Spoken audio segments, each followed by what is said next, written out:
Let's compare the Amaran 300C with the cheaper GVM SD300C. The Amaran is $569, while the GVM is priced at $499. Now, these lights are very similar to each other. I will say that they both can absolutely get the job done as a very powerful RGB mono light. But there are some differences between the two that I think would be a deal breaker for some people when you really think about how you're actually going to use these lights. Before we get in, GVM did send me this product to review, but they're not gonna see the video before I put it out, and they are not having any input, and everything I have to say about this light is going to be my true and honest opinion. As for the Amaran 300C, I purchased that last year, I believe, and this light has been extremely popular. It kind of blew up on social media and YouTube, and I definitely got my hands on it and found a lot of value from having it in my kit. I actually rent out a lot of my gear to my buddies who direct and also shoot, and the 300C is always in their kit. Like, they always request that light and it's going out all the time. And I myself use the light all the time as well. Now, I want to approach this review a little differently, and instead of just doing a CRI comparison or an output comparison, you can just look at a chart on that stuff anyway, and a ton of YouTubers have already reviewed this light in that way. I want to compare these two lights and talk about the differences and the pros and the cons in a way that will really help you as an artist in the long term. Beyond price, there is the way we use gear and the way we want it to be more efficient and the way we just want it to fit in our workflow. So first, how are these lights similar? Well, they're both full RGB, they both have app control, and they both have a ton of great built-in effects. But let's take a closer look and see how they're different. So the Amaran light has a built-in LED screen that's pretty nice, and it has two very smooth knobs for fine-tuning your adjustments. It has a Bluetooth reset button for connecting to your phone, and then the power supply connects at the very bottom, and then you also have a built-in fan. Then it has a single locking handle on the right side of the light. The GVM light also has a very nice LED screen, but there's a lot more going on in the back of this light. You have more buttons for controls, you actually have DMX, Bluetooth reset, and then you have knobs for fine-tuning your adjustments. The Amaran 300C is very simple to lock after you've adjusted your light. There's just one locking handle. The GVM light actually has to be locked on both sides. To me, I just like this design for the Amaran a little better because it's just easier and quicker. But here's where GVM actually does get some points. So on the side of the light, you're actually able to directly mount your power supply onto the light. Meanwhile, with the Amaran, you have this cable that you just kind of hang the power supply onto your light stand with. And I have never been a fan of that design. I think it's not as clean as being able to just firmly secure the power supply. I don't like how it's just dangling, and you know, when you're moving the light, you can just kind of like knock up against your light stand sometimes. So I just much prefer the GVM design for that feature. Aperture, the brand that owns Amaran, they have a cheaper light called the LS60, and they have the mount where you're able to actually slide on the power supply. So I'm not sure why they kind of took a step backwards on the Amaran and didn't allow that. Again, I just prefer the GVM design for that. Like I mentioned before, the GVM has DMX control and the Amaran does not. I personally don't ever use DMX, but if you're using DMX, then you obviously wouldn't choose the Amaran. Both of these lights have app control.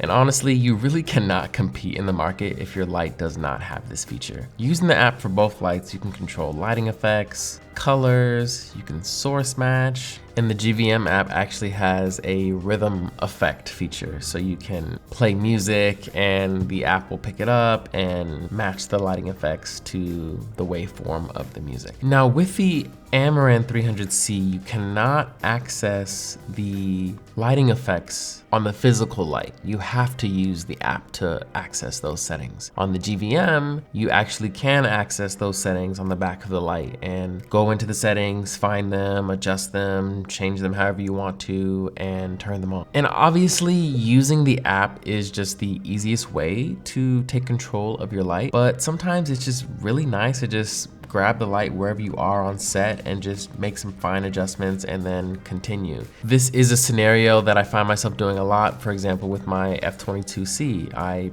using the app a lot, but when I'm on set and it's just right by me, I'm just gonna kind of dial in what I need to on the light. What I love about the Amaran 300C though is that it allows you to attach an umbrella.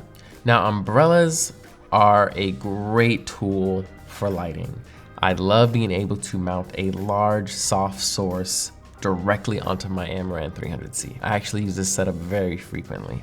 The GVM light simply does not have that ability. When you're investing in a light, you really want to think beyond what that light can do itself and think about the modifiers and the attachments that you can use with your light, because you want those to also fit into your workflow, right? And yes, of course you do come with a reflector for both lights, but there's so many extremely useful light modifiers that are going to take your light even further. Both brands have lanterns, softboxes, and spotlight mounts. For me, I love using a spotlight mount. I talk about this a lot on my channel actually, and I think a spotlight mount is one of the more fun ways to shape light. So for a creator like me, that's something that I'm gonna wanna take into consideration before I invest in a light. The Amaran 300C has a spotlight mount that works really well. I actually purchased the Amaran 300C and the spotlight at the same exact time because I knew that I was gonna use it. The spotlight mount is super light. I can rig it above, which I do a lot. Overall, it gets the job done. But here's where I'm a little torn. Comparing both spotlight mounts, the GVM just seems far more superior in its build. I would honestly think that the price difference would be a lot more drastic between the two than it really is. The second I started testing it, I could tell the build quality was just on another level. Like, the attachment even comes in 2 different pieces, and it includes a really nice case for the bulb itself. And I actually find the blades easier to work with than the Amaran. So I know Amaran is kind of the sub brand to Aperture, and I think it's more for entry creators, even though they're extremely capable and you can use them for so many different scenarios. The GVM Spotlight seems like a more superior and advanced attachment. So it seems like they're going for a little more of a pro level on that than the Amaran is operating on. But it is a much bigger spotlight mount. It's gonna be heavier, and you're probably not going to be mounting this overhead as easily as you would the Amaran. So that's just an example of how I would also recommend people to look into accessories beyond the light to make sure you're making the right decision. Another big thing to consider here when buying any light is the ecosystem you're investing into. Like I said, 99% of lights that are coming out on the market that want to compete have to have app control. It's just a bare minimum, which means that every single light that you get from all these different brands is going to have a different app to control that light. So you may not want to have a ton of lights from all these different brands, and instead try to get one light or stick with one brand that fits all of your needs so that you can control all of those lights with the same app. That is why I purchased the Amaran 300C, because it was already going to communicate with all of my other Aperture and Amaran lights. But if I was going to be investing in my first RGB light, my first app controlled light, I would want to make sure that the brand that I'm investing in has other lights that I may want to upgrade to or add to my kit in the future. So in conclusion, both of these lights perform very well. They'll totally get the job done for you, but I really think the decision lies more so in the efficiency of using these lights, the lights that you already own or plan to own in the future, and really just understanding your workflow as a creator. If you're curious on GVM's bi-colored lights, I actually tested those out and have a video on that as well. And if you're interested in some fun examples on how to use RGB lighting, I have a music video breakdown that you can watch where I use a ton of different lighting effects. Thanks for watching. See you in the next video. Peace.